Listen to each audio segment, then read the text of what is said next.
I've always loved dogs.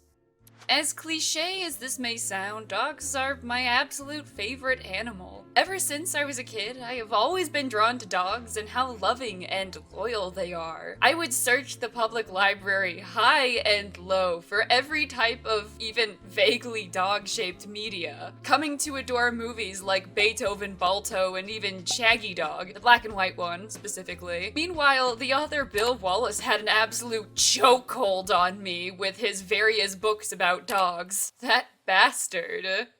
I was kind of lonely as a kid, and the thought of having a loyal and loving companion that didn't care about my mistakes or how annoying or underfoot I could be was very appealing to me. Dogs always seemed to be the perfect companion, friend, family member even. As I've aged into adulthood, I've kept a deep love in my heart for dogs. I've gotten to own my very first dog, I've gotten to work with dogs, I've even had the opportunity to work with dog trainers and learn about dog behavior and training, which has turned out to be something I'm really passionate about. So when I discovered a romance comic with a side plot of dog training, I was instantly hooked. Contrary to popular belief, I actually really like romance stories. Like, a lot. As long as it's between two consenting human adults and there is no long-term health risk to whatever they are doing. Whew, I think that's everything. I can't believe that list is that long. It's pretty rare to find a piece of media that feels as if it's been tailored especially for you. Something that makes you lose yourself and enter a world you never thought possible. But every once in a while, I'll come across something that feels as if it were made just for me. And that's honestly how I feel about Love for a Walk. I honestly and wholeheartedly think that Love for a Walk is the best comic on Webtoon.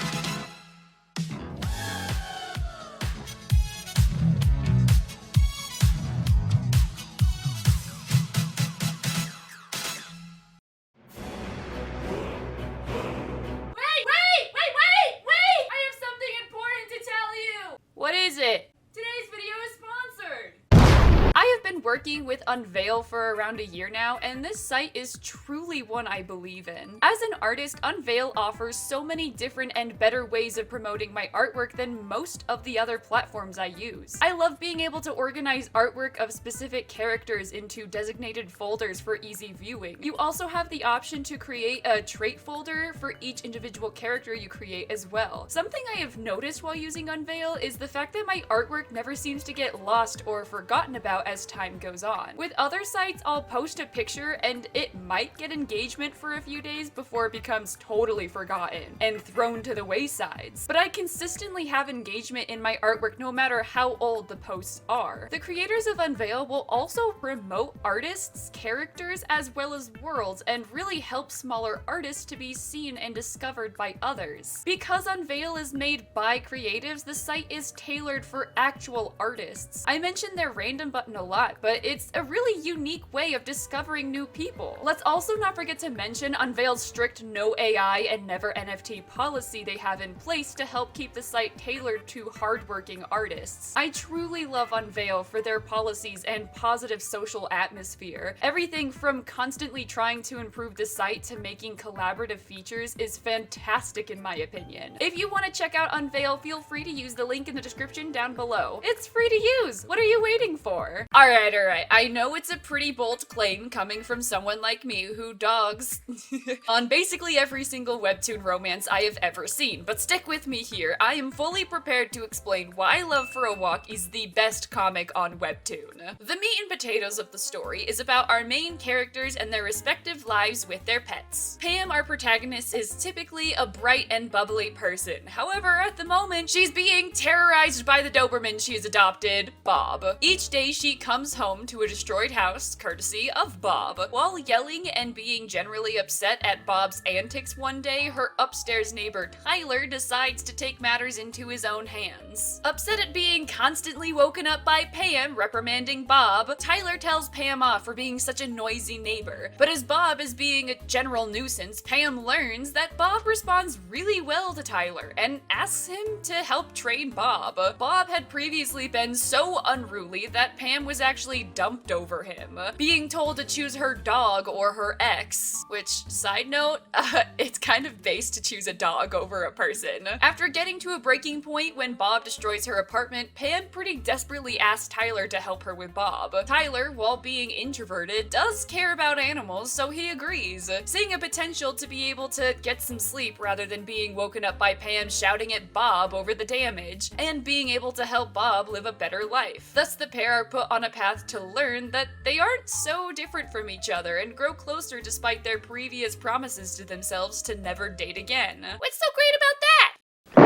Now, this might not seem too dissimilar from the other, much lesser romance comics I have already covered, just with less getting hit by a bus and becoming a princess in some world that doesn't actually exist. Many of the popular Webtoon romances are based in weird and contrived arranged marriages, where neither character has any actual reason to be around their love interest, and if they do, it's a very one-way motivation. For example, My Child Will Have a Different Father, yes, that is its name, gets murdered while she's pregnant by Sir Evil and Malicious, and she then reincarnates and sees her only mode of escape be to ask Sir Dark and Mysterious to marry her. Sir Dark and Mysterious states multiple times he has no reason to marry her, but does so anyways. Why does he do this? Why? We understand Hanael wants to get away from Sir Evil and Malicious, but aren't there 20 different and better ways to do that? A standout of these comics is the way in which the characters act for themselves and engage towards each other. Clearly, the author wants Hanael and Sir Dark and Mysterious to be together, but there is genuinely no reason for them to be placed together. There is no character motivation or reason for Hanael to marry a different person for her now no longer existing child. There is no reason for Sir Dark and Mysterious to accept Hanael, but you better believe through a series of plot contrivances we're gonna learn that they actually love each other. But in Love for a Walk, however, both Tyler and Pam have motivation and reason to actually interact with each other. Pam needs her dog trained, and Tyler wants to get uninterrupted sleep. Even later in the story, once Bob is actually trained, Pam's friend Anne points out there's no actual reason for the pair to still see each other, which then spurs the pair to actually admit their feelings for each other, and they officially get into a relationship. I think another really important difference between this story and basically everything else is how we're introduced to our main lead. In something like A Savage Proposal, we're given an overly extravagant skyline full of white doves and an otherworldly narration from a letter given to a princess telling her to marry a man who murdered her entire army, moving quickly from one shot to another. The reader is never given a moment to understand the tone that the story is trying to present. We, the reader, are given no time to get to know and understand the princess. We're just supposed to keep reading and not think about it. Meanwhile, in Love for a Walk, we open in a bedroom, the warm light slowly seeping into the room, signaling to one of the occupants that it's time to wake up. We get a quick shot of our main character Pam, her dog Bob, and then a panel of the two of them sharing a bed together. All the while, we see Pam telling us that the one thing she has to do every day, no matter rain or shine, is take Bob for a walk, giving the reader the opportunity to come into the story by waking up with Pam and immediately seeing how much this dog occupies her life. It's a very genuine way of getting to know her as a person. The panel we are shown with Pam sharing her bed with Bob is truly inspired, with Bob being in the light and pointing towards the right of the screen, basking in the bright sunlight, really represents the direction he's going to take Pam in life. Meanwhile, Pam is still in the dark and pointed towards the left of the panel, showing us she isn't really ready for change, even though it could potentially be really good. We also see Bob taking up most of the space in her bed as well, which I find is really representative of how much time and energy Pam puts into Bob. He's her whole world at this current moment. The choice in how each panel is drawn and the size of the frame is very specific and intentful. Again, when we're introduced to our next character, Tyler, we start in a way that's really similar. Tyler is also facing left, in the dark confines of his bedroom. Behind him, a glimpse of warm light can be shown, but he too is turned away. The framing is closed in around him, helping us to understand that he as well is stuck and not exactly wanting any kind of change the world has to offer. Even when the pair meet 101 Dalmatian style, Bob has nearly pulled Pam down the stairs, only being saved by Tyler's quick reflexes. But if you take a closer look at the panel, Bob, once again, is enveloped in the light of change, while Pam and Tyler are still stuck in the darkness. As I read through the chapters, I couldn't help but notice tiny details like the panels, framing, and character placement that artist Nuria Sanguino had presented to us. There is a clear story and intent behind the art that doesn't need to be spelled out. And when you notice that extra layer of love and care put into a story, you can't help but appreciate the efforts. Now, like I said, dog training is one of my absolute favorite hobbies. So basically from chapter 1, I was hooked. I wanted to see how accurate the dog training really was in this story. So while I was reading, I was taking notes on specifically what each dog's issues were and what the characters were doing to help work on these issues. So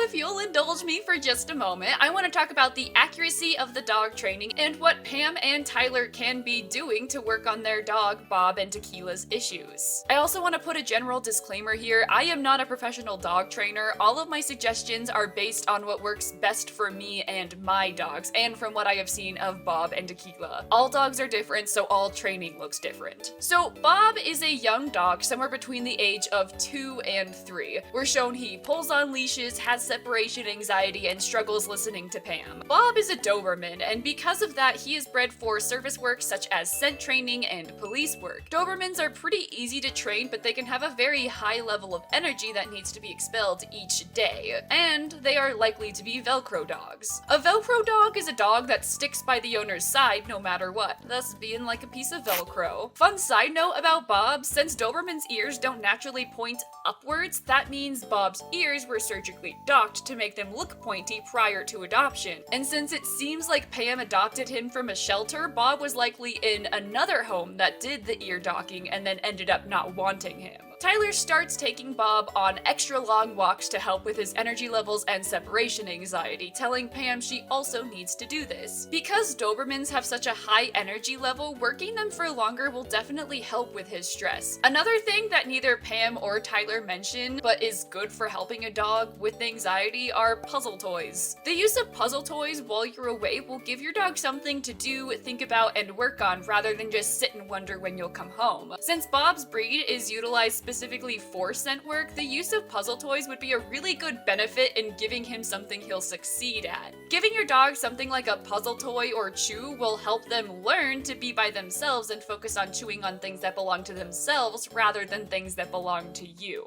My dog Popeye also had a super big separation anxiety issue, and one of the things that really helped was not giving him a sad, long goodbye whenever I would leave. This is something Pam does pretty often. For example, giving this long goodbye or hello will work the dog up and get them excited, essentially teaching them that you leaving is a really big deal, and you coming home is also a really big deal. So saying stuff like, oh, I love you so much, oh my gosh, I can't wait to come home, that's not gonna be good for the dog. Specifically in the first chapter, we see Pam go through a roller coaster of emotions when she comes home to find out Bob has destroyed a portion of her apartment. She comes home and starts yelling that she's home before calling Bob bad for chewing things up in the trash can and moving on to being all cuddly and sweet saying she loves him. For a dog, this is really confusing and riles them up since you are so riled up, and essentially teaches them to have big emotions when you come home or leave, since that's what you do. You gotta lead by example. You gotta be calm, and then your dog will be calm. Another thing Pam could utilize is setting Bob up for success when she leaves for work each day. Basically, what I mean by this is if you don't want your dog to get into the trash can, put it somewhere they can't get into it, thus setting your dog up for success to not get into the trash can. This is something I did when Popeye was a puppy. Since I have an open desk and art supplies that that were easy access for a puppy, I put the art supplies that were expensive and potentially dangerous in a place he couldn't get them. As Popeye grew out of the puppy teething phase, it became less and less of an issue until I didn't need to move the supplies anymore. I also mentioned that Bob has issues listening to Pam when he is shown to understand basic obedience. Since Bob is most likely in his teenage years of doghood, this is a rebellious stage that all dogs go through. Puppies are pretty easy to train, and a lot of pet owners tend to train the basics and then let their guard down since their dog knows the important commands. But much like Bob, once a dog hits their teenage years, they are going to push boundaries just to see what they can get away with. They know what you want, but they're testing you just to see what will happen. Tyler's solution to this is for Pam to be more firm with her commands. Rather than saying, "Here, Bobby, come here, Bobby, Bobby boy," Tyler tells Pam she needs to be direct and stern. That way Bob will understand exactly what Pam wants for him. This is something I think is a great exercise to do with Bob, but just like a muscle, something like that only works if you practice and exercise that muscle regularly. The last issue Pam seems to have with Bob is the leash pulling. This is honestly a pretty easy thing to fix. Again, some of it comes down to working Bob out a little bit beforehand, but an exercise I utilize with my dogs is only walking when they aren't pulling on the leash. So once they start pulling on their leashes, I stop walking and only start again once they have stopped pulling and give some slack on the leash again. This in turn helps them to realize that leash pulling doesn't equal more walking. Bob is, however, shown to not be a reactive dog and can rest very well at restaurants and in public, which is such a good trait for a dog. Bob is always shown to be able to sit under a table and just be chill, and he never barks at other dogs or people, which is a very good characteristic for a dog and makes training all the more easy. Tyler's dog Tequila doesn't have very many issues. I'm like 95% sure she's a Shih Tzu, and with that comes a natural and outgoing personality, but also a tendency to resource guard their items or people. If you don't know what resource guarding is, think about a dog that growls when someone comes near its food bowl or toys. It's a behavior that some dogs display in order to assert their ownership over something and can be trained out with enough time and patience. That issue is the main thing Tyler has to work on with her, as Tequila is resource aggressive of Tyler himself. Now, in the comic, they don't do any specific training regarding this issue with Pam being close to Tyler. It's more used as a plot device for Pam and Tyler to grow closer together, with Tequila running away during a storm, leading Pam to help find her, which in turn causes all of them to grow closer as a group together, and Tequila no longer having issues with Pam being close to Tyler. Now, having a dog that does tend to be resource aggressive can be a little dangerous. Many people tend to let it slide with smaller dogs, but once it's a bigger dog exhibiting these behaviors, it can be a very big problem, since people have way less leeway when it's a St. Bernard growling at them versus a Chihuahua. Something I think that would have benefited Pam and Tyler is having Pam keep an eye on Tequila, or getting her used to Pam. Tequila is shown to be more possessive over Tyler when a woman is near or making any kind of skin-skin contact with Tyler. The pair could have sat on the couch, and as they inch closer, they wait for Tequila to get comfortable with the space between them and then give her treats when she doesn't growl or bark or try to correct Pam. Again, it's not really a habit the pair worked on, it's more or less resolved on its own when Tyler realizes he was using Tequila to reject people, but it's something that shouldn't be happening regardless. As I was reading, I more or less noticed that Nuria, the artist and author, tended to focus more on dog behavior than on the training itself, which I thought was a really smart idea. If you're not into dog training, people can get very defensive and very assertive over what they think is the right way to train a dog. So in order to avoid that, Nuria kind of left the door open to readers to wonder how they might train certain tasks into each of the dogs, and rather focused on the behavior, which I thought was a good choice. I think that that's a smarter choice than saying one way or the other is the best way, and I'm kind of nervous people are gonna do that, but that's okay. A lot of people, whether it be Redditors or commenters, end up not liking the comic and end up dropping it because the romance is cringy in their opinion. Watching a 29-year-old woman fall in love so quickly with a stranger doesn't seem realistic. She acts too immature for her age. Pam isn't a relatable protagonist to some readers, but to me, Pam is a very realistic individual. I went to Christian college, buddy. I saw people get engaged after weeks, days of only knowing each other. there. I honestly think that by giving Pam characteristics that readers deem as undesirable, in turn make her a more realistic character. As a hopeless romantic myself, I would come up with countless scenarios of how I would eventually meet my future spouse. I would go to sleep running scenes in my head about what would happen with complete and total strangers. So for me, I found Pam quite relatable. In chapter 4, we see a flashback of Pam celebrating her mother's birthday with her dad, and we see how close they were and still are as a family. When Pam's dad gives her mom a gift with a card attached, she watches as her mom reads the note first, and it's a clear display of the love her parents have for each other. We see how important a small act like reading a note first is to Pam. As she aged into adulthood, that memory has stuck with her, and she often refers back to it as a deciding factor in learning whether or not her spouse actually appreciates her and not what she has to offer them. When she gives a gift to her ex with a note, he specifically doesn't read it. This moment is something Pam reflects on when thinking about her and Tyler's relationship together. But upon coming home one day to find a gift of cookies and a note, Pam thinks back to her parents and cries thinking of how she finally found a partner who cares for her. On its face, is it a little corny that Tyler left handmade cookies in a note? I guess. But this moment feels earned for Pam to react this way. It's a clear sign of mutual care for one another, and it's earned. In chapter 8, Tyler wins a bottle of wine during a community fundraiser and asks Pam to drink it with him. The pair proceed to get a little tipsy while playing a drinking game, and Pam asks Tyler if she were to kiss him, would he reject her? Tyler takes a drink, signaling no, and Pam ends up making a move, but is ultimately interrupted by tequila, the dog, not the beverage, and her aforementioned resource guarding. Because of the potential doggy danger, Pam asks if they could put tequila in another room, which upsets Tyler and he rejects Pam's advances, which then causes her to leave. Because of this moment between the pair, Pam now thinks Tyler doesn't want any type of romantic relationship and tries to make a resolve by just being friends with him, even though that's not what she wants. While something being cringy is inevitably up to each reader to decide, I personally find these moments more vulnerable and heartfelt and deeply ingrained in each other's personalities.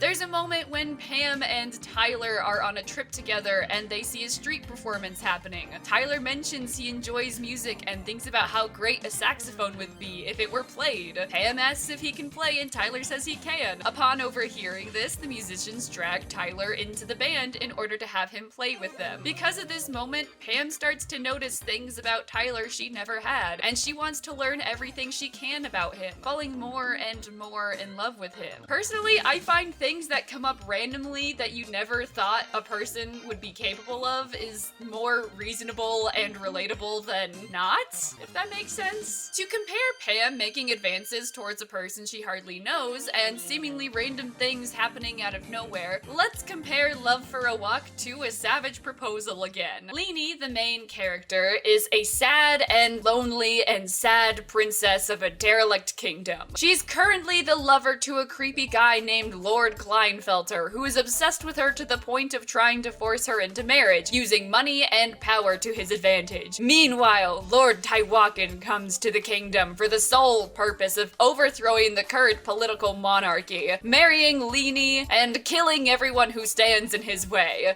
Leanie's only chance at saving her kingdom is to accept Lord Taiwakan's proposal of marriage to him. She points out to him that she is engaged to another man, to which Lord Taiwakan tells her it's chill because he already murdered him. Leanie is sad, but during the next meeting with Lord Taiwakan, starts imagining the pair of them Nah, seriously, look at this bullshit. At one point, Leanie ends up getting blood on her whip. What on her whip? Come a little baby, I can't talk properly.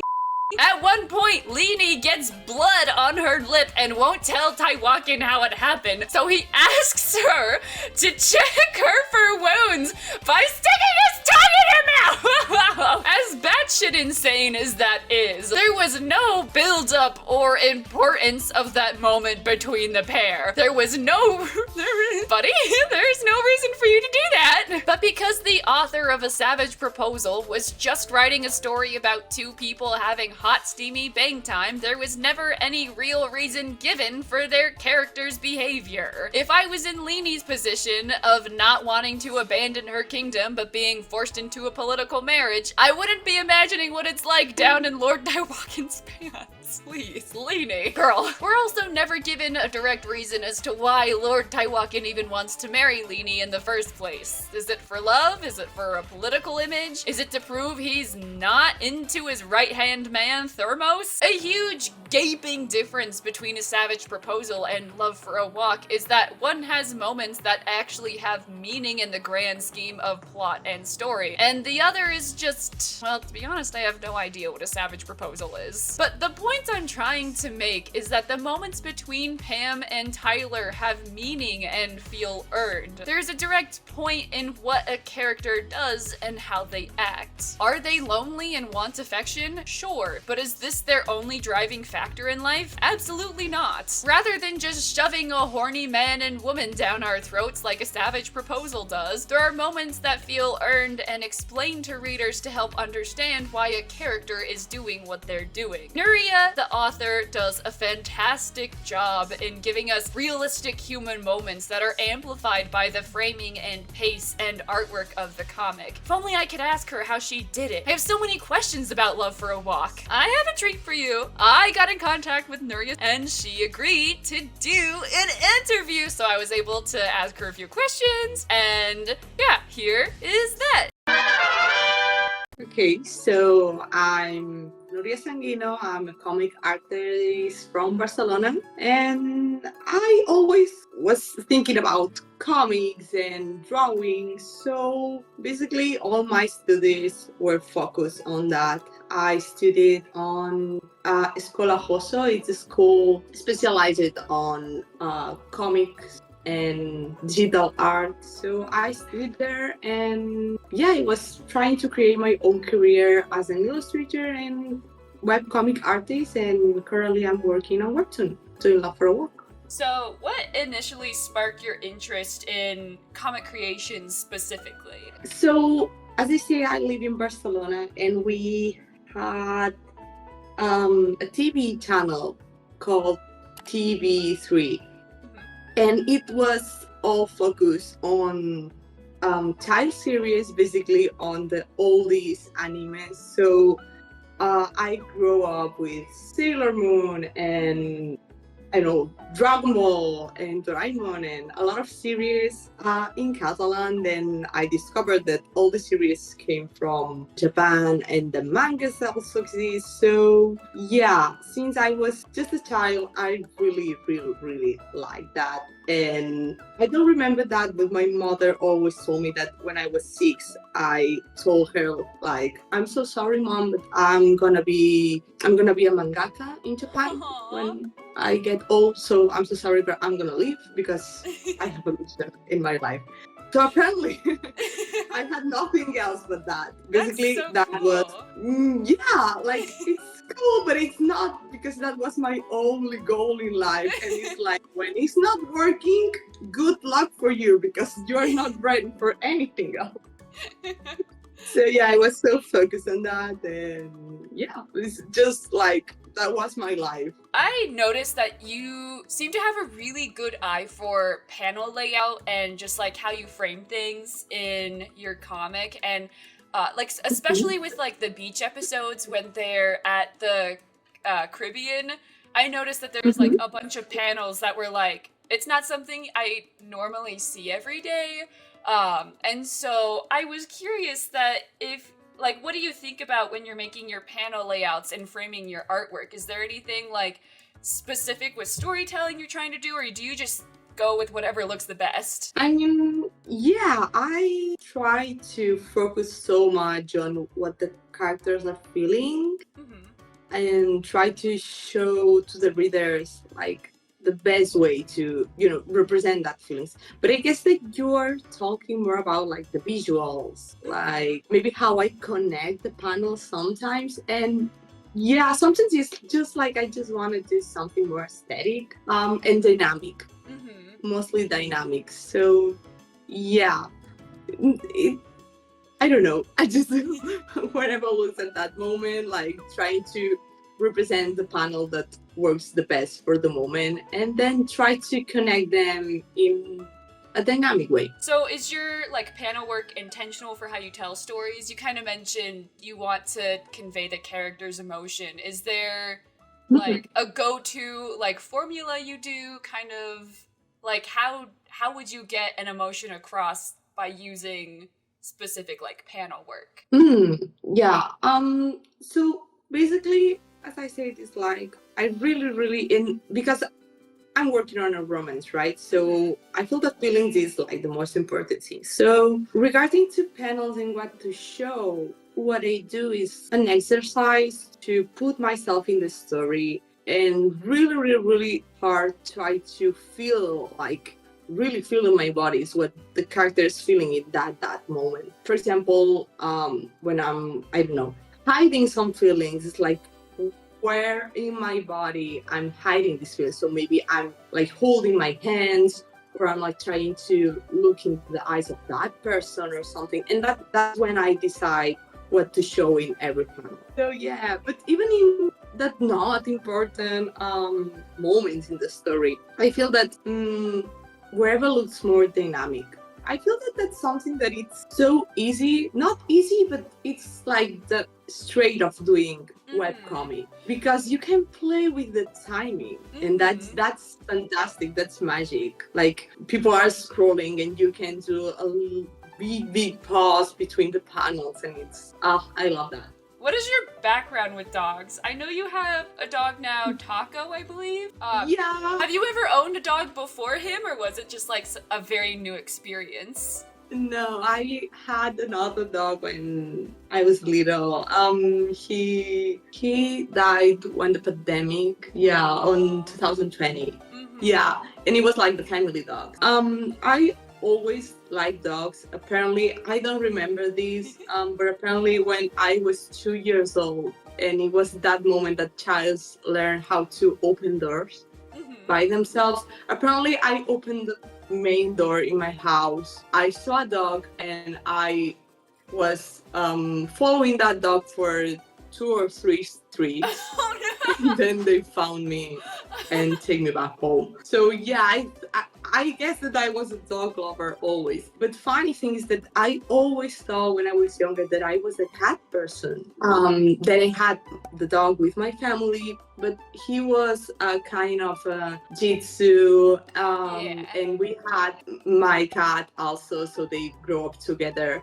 And I don't know, I just was like an animal person, and that's all. And yeah, I love my old dog. I will always love him, but I have to be honest, he was not the smartest. he was I always say that he was like a plant dog. So he was just like staying on the sofa, peeing, and that's all. I love him so much, but he was not that communicative. And then and then I had Taco, and it was such a twist in my life. I feel that it's mainly because the communication. As I say, if he needs something, he tells me. If something is happening to him, he will find a way to tell me. It's not like the crazy videos that you see of dogs pressing buttons and saying what they want. It's not like that. It's keeping it simple. But it was just a twist, and I realized I was always an animal lover, but I was more conscious of how they change your life, basically. So I guess like a part of Love for a Walk is kind of the dog training. So something that like I really enjoy in my life is dog training. And so I was Really? It is, yeah. And so I was looking for Teach me. I was looking for specific like dog training techniques that they did, but I kind of noticed that rather than being like, okay, this is the way we do things, it was more about dog behavior, and there was less like dog training. And I was wondering if that was intentional, so that like, because you know, there's always going to be people that are like, my way's the best way. I hate you for suggesting anything else. So I was wondering if you... I know. Yeah. There's a lot of questions. There's a lot of comments sometimes like, you should do this, or this is not how it's supposed to be done, blah, blah, blah. Yeah, it was intentional. I don't even know. I mean, it was not a story about training dogs because I'm not a trainer. I'm not a professional. Neither the main character. So for Yeah. Tyler, it's more like something that he likes to learn Like because a he's so hobby. focused. Yeah, totally. So no, it was not the intention to create a series about training dogs. The training is more an excuse to make them together, basically. Yeah. And yeah, now that you mention, it's like, thanks God, because I'm sure that a lot of people will be like, I don't know, telling me like it's not supposed to be like that, because I'm totally not a professional. I was such a fan with Taco, actually. Yeah, it's a true story. It was such a mess at the beginning because Taco was so anxious. So yeah, the training with how to leave him alone, yeah, like that's a thing that I just did it as my experience was. What are you the most passionate about with Love for a Walk? So like maybe like the colors you use, the story, like the dogs, like what is your absolute favorite thing? I mean, in general, is creating the story, right? Yeah, thinking about it, creating the first sketch of the panels, even if it's also the hardest. Like, for example, today was the storyboard day, and it's Thursday for me are always like the big day that I have to be so focused, and it's so tiring. But at the same time, it's I have to be honest, and it's like part that I enjoy the most. But actually, what I enjoy the most, and I'm sure that you're gonna agree, is drawing the dogs Oh, and for that sure. panels with them making faces. Of course, yeah. So I have noticed that Love for a Walk is extremely, extremely story driven. Like nothing just kind of randomly happens. Mhm. And so I was wondering, like, is there anything you like regularly implement in your writing to elevate your storytelling? Like, was there something in your schooling that like really helps you, or is it just like kind of natural for you? Like you don't even try. No. No, I don't know. I think that, as I mentioned, is like the main thing for me. It's not something that anyone teach me, but I feel that it what makes me create something as natural as possible is, as I mentioned, like try to put myself in that situation and try to, like, if they are having a bad time, and that's the worst when I have a sad episode. Not for all doesn't have that much, but in other series is like if I'm working on a sad episode, that's the worst week ever, because I really feel that sadness. It's like, oh my gosh. But yeah, like if they are sad, I try to be sad. If I don't know if you also draw. Tell me if that happened to you also. But when you are drawing someone that is smiling, do you realize that you are also smiling? I do the same right? way. Where it's Okay, like, and I then like, you're like, what? if they're I'm like doing? grumpy, I'm like, oh, let me like scrunch my face and like think about. My next question was, do you have a process for how you write characters? So when I was younger, and because that was my schooling, we were taught that we have to do a lot of designs, and then you create the story, or you have a story and then you create a bunch of designs of the characters, and then you have to do like 100 of paper pages about how they are or whatever. But for me, with the time, I realized that that doesn't work with me. So when I create the characters, they just came out at the same time that I'm thinking on the story. So it's like what the story needs is just what happened at the moment. So yeah, and sometimes I know how they are because I know the story, right? Or I'm thinking and creating the story. So they are just like the story asked for. What sometimes happen is that once I really start working on the story and with the chapters, they start changing and growing at the same time that I'm working. And sometimes what happens is that you have playing episode, I don't know, 40, that they're gonna say this thing, and then you're at that episode and that doesn't make sense because they have changed.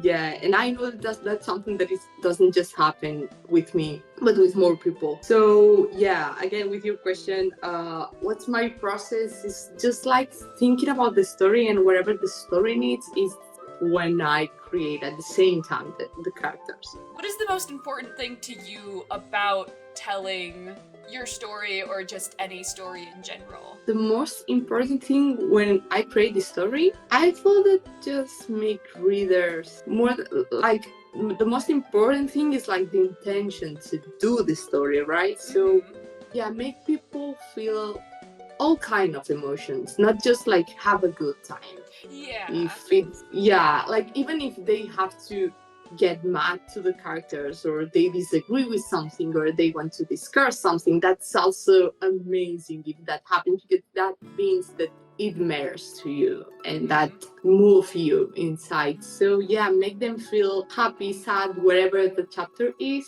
That's the most important thing. So what do you want people to take away from Love for a Walk? Yeah, a little bit the same. Like I want them to enjoy the story first of all, and I don't know, like realize that sometimes this is gonna be a little bit deep, but sometimes things can be hard and you can have a bad time, but try to focus on the loved ones, even if it's an animal, the loved ones that make you feel home. So that's the main thing about Love for a Walk. Like even in the hard times, even when you feel that you are lost. I think that you have a dog also, right? I have two, yeah. How many times did you have like such a bad day and you are like going with your thoughts again and again and again and again, you alone. But then you turn around, you see that puppy eyes, and it's like everything disappears. It's like nothing else matters at the moment. I feel that they teach us a lot, like how to focus on the real important things and see that life can be so simple, and it's us who make it complicated sometimes. What do you suggest other creators do if they want to create a comic as well? I always see the same, but it's try to do something that you like. First off, do it. Because there's a lot of people that, yeah, they're just wondering if they should do it or not do it. Just do it. Yeah. Just you're gonna improve. Nobody's perfect. So yeah, you're gonna see that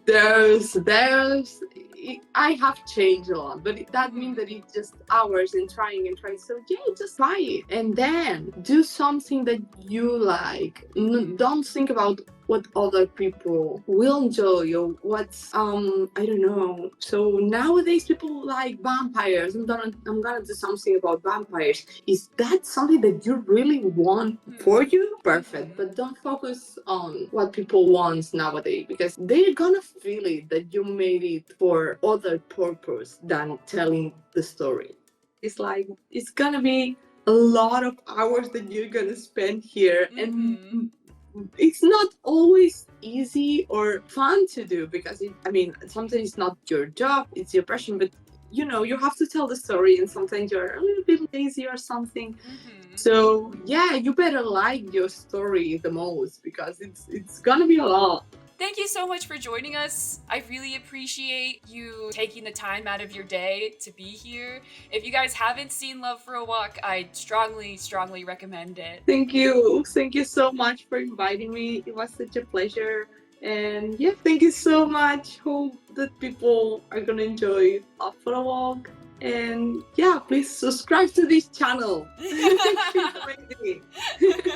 Big round of applause. Thank you so much, Nuria. I really appreciated getting to talk to you and getting to learn more about Love for a Walk. My love grows even stronger. Love for a Walk is a wonderful story. There are so many aspects I feel I can personally relate to and love to read about. The panels and framing are a part of the story I find so appealing, and I feel is one of the comic's greatest strengths. I've never been able to get the handle of the Webtoon scrolling format, but it's something I believe is Love for a Walk's best attribute. I love the characters and the way they handle different problems and obstacles that life throws at them. Love for a Walk is not made for everyone, but it was made for me. I loved seeing how the dogs were actually part of the characters' lives and not just there as a sidekick or prop to be used only for comedic moments. Love for a Walk might not be for everyone, but to me, it is truly the perfect comic.